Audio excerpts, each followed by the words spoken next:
I want to start off by giving all praise, honor, and glory to Yahweh Ba'Shem Yahushua, Ba'Shem Rakakodash. Double honors to the elders and apostles and great millstone that do rule well. Peace and salutations to you, Akim, across the four corners that pushes truth in all sincerity and diligence as well. And to you, Akwak, that listen and learning in silence. I've been seeing, quite a few videos across the web of people having these visions of the end, terrified, and from little children to adults, even heathens, and I'm gonna get scripture in Joel. This is Joel, the second chapter, in verse 28.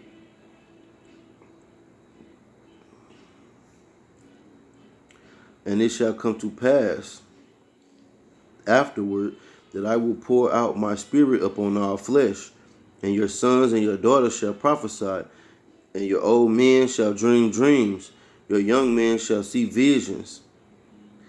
And that's what you have going on. More, everything is ramping up more. The wickedness, the signs that are in the heavens and in the earth, these visions, and ultimately leading up to the day of the Lord, man. And yeah, that's a good thing for us Israelites, man. That means our kingdom is on its way. But there are going to be some trials and tribulations, before that. But that's what we have to look forward to, man. Scriptures say we're prisoners of hope. And we hoping that the Lord come back, man. And you got a lot of Christians and people that think they know the Lord and know the scriptures, and they hasten the day of the Lord, but what is it to you that the scriptures say? Roughly paraphrasing, but I'm gonna get some more precepts.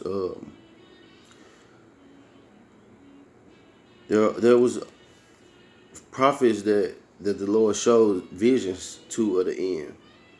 The Amos, Zechariah, Zephaniah. These prophets seen visions of the end time, man, and it wasn't pretty. It wasn't pretty. And Esau and Hollywood is making these movies because they know what's in the scriptures, man. They know what's going down. That movie Independence Day, they know what's going down. I watched that movie as an adult, and I'm like, that's not the scriptures. Hollywood know what's in these scriptures, man. And Independence Day 2, oh man, I recommend you to watch that, man. To watch that, man, because it's showing you what it is, man. But they make the ships seem like they're aliens and little green monsters, and no, them angels, man. That's the Lord, man. Those are the vehicles of the Most High, of the Lord, Salakia, and angels. And that day is approaching. And like I was saying, you Christians, you so-called Christians, you think that you know the Lord, man, and you hasten the day of the Lord, and you praising him with your mouth. But this is Amos 5 in Salaki, this is Amos chapter 5. Go, sit down. It's Amos chapter 5, verse 18. Woe unto you that desire the day of the Lord. To what end is it for you? The day of the Lord is darkness and not light. As if a man did flee from a lion and a bear met him, or went into the house and leaned his hand on the wall, and a serpent bit him. Shall not the day of the Lord be darkness and not light, even very dark and no brightness in it? I despise your feast days, and I will not smell your solemn assemblies. Going into these holidays, these pagan holidays, when the Lord gave Israelites holy days, but here in Babylon, our people rather be consumed in these holidays. We just had 4th of July, and what was it for us? What were we doing July 1776? In damn slavery. What did that have to do with us? These devils separating from Great Britain, getting their independence. What does that have to do with us? We're celebrating all the cons, the murderers, rapists, thieves being annexed away from Great Britain. That's what we're doing, because those are the people who founded this country, who came over here. Look what they did to the Native Americans. Those were the undesirables of England, man. But that's what this country was built on. Celebrating, popping fireworks, barbecuing pork, and madness, man. The Lord gave us holy days, not holidays. You can't tell these heathens copy off of our customs, man. They wish they were us. The Lord gave us holy days, so they made up pagan holidays.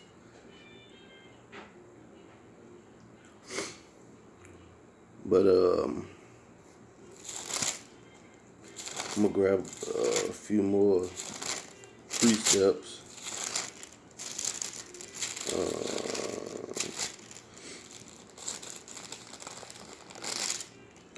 This is Zephaniah chapter 1, verse 14. The great day of the Lord is near. It is near and hasted greatly. Even the voice of the day of the Lord, the mighty man shall cry there bitterly. That day is a day of wrath, a day of trouble and distress, a day of wasteness and desolation, a day of darkness and gloominess, a day of clouds and thick darkness, a day of the trumpet and alarm against the fenced cities and against the high towers. I would bring distress upon men, that they shall walk like blind men, because they have sinned against the Lord, and their blood shall be poured out as dust, and their flesh as the dung. You know how I work around dust and things of that nature in the industrial industry, but if you ever seen large amounts of dust being gathered together like fly ash or something, it pours out like liquid. The Lord said, men's blood shall pour out like dust, man. When some dust go in the earth, it's everywhere. It's everywhere.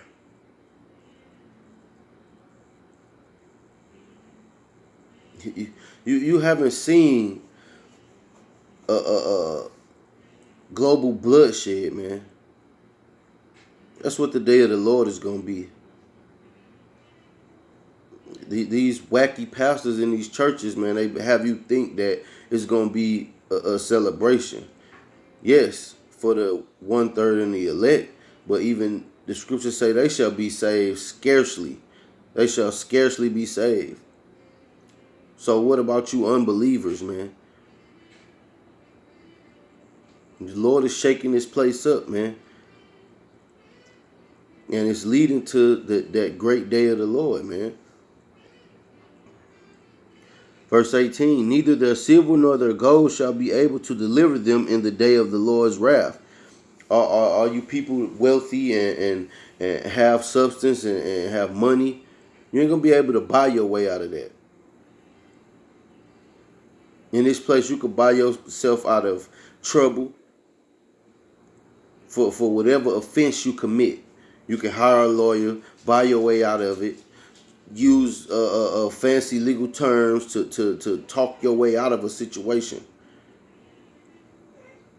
Loopholes. It ain't going to be no loopholes in that day.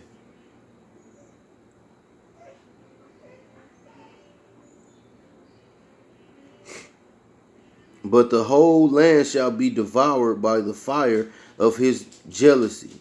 For he shall make even a speedy riddance of all them that dwell in the land. So tell me again, why you Christians in the church and all you pastors, why y'all believe that the Lord is all love, man?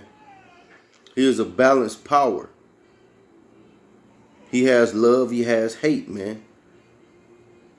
And he hates you Edomites, man, you heathens. And you 2/3, man. With the perfect hate. I'm gonna grab let me see while I'm here.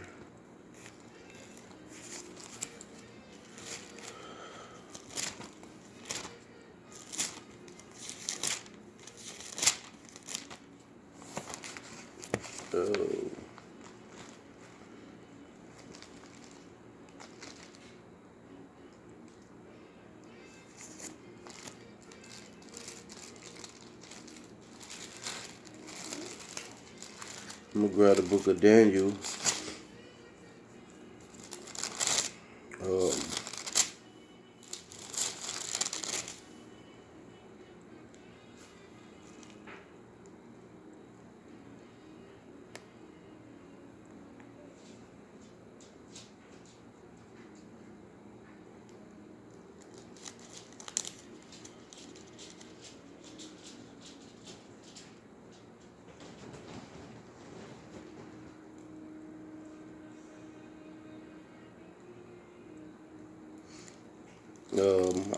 That ain't what I wanted.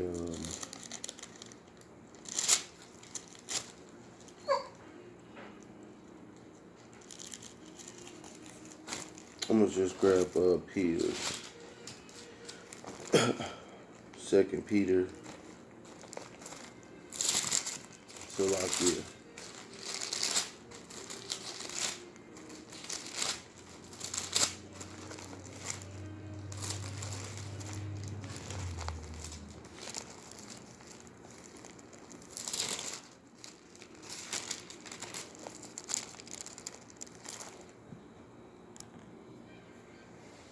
This is 2 Peter, chapter 3, verse 10.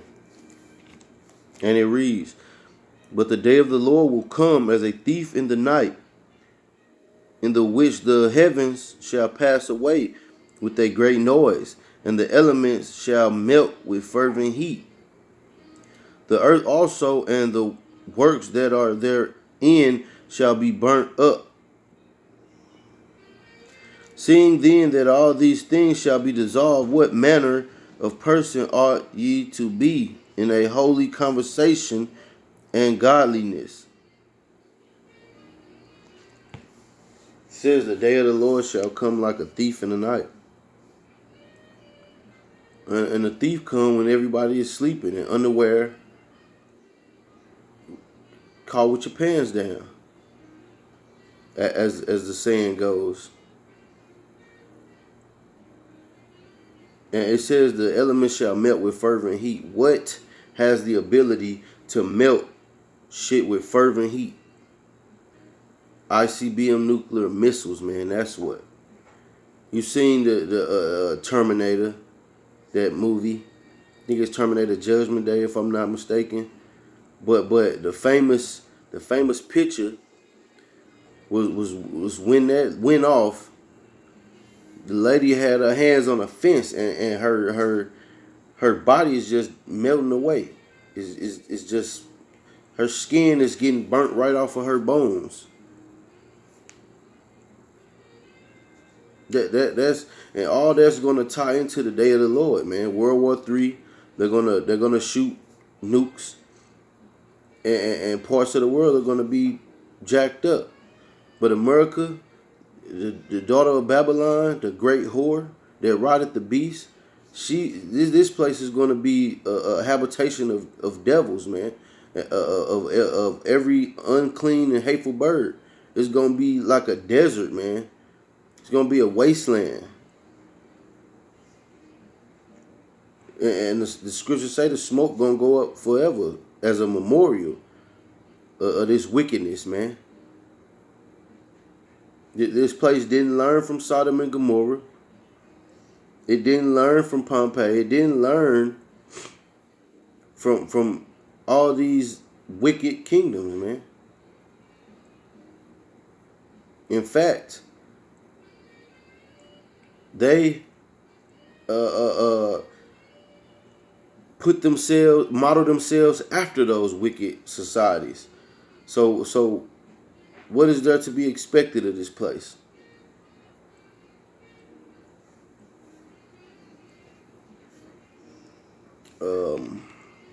Was that it?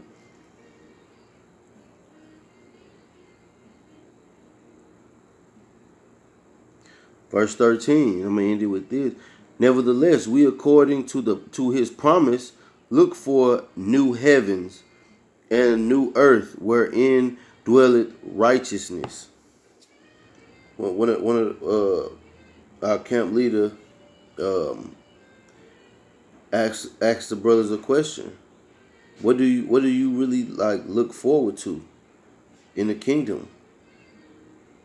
And my response was just righteousness, overall righteousness, man, being set up as the way, as the law of the land, just righteous, pure righteousness, man. You know, this place. What excitement do you get out of this place, man? Everywhere you turn, man, there's some wicked shit going on, and it's like that is the norm. Wicked ass shit. That's the norm. We look for a new heaven, and heaven is it means the heavens, the sky, and clouds, but it also means rulership, man. The new rulership in righteousness, man. That's something to be longed for, to be looked towards, man. That's something to hope for.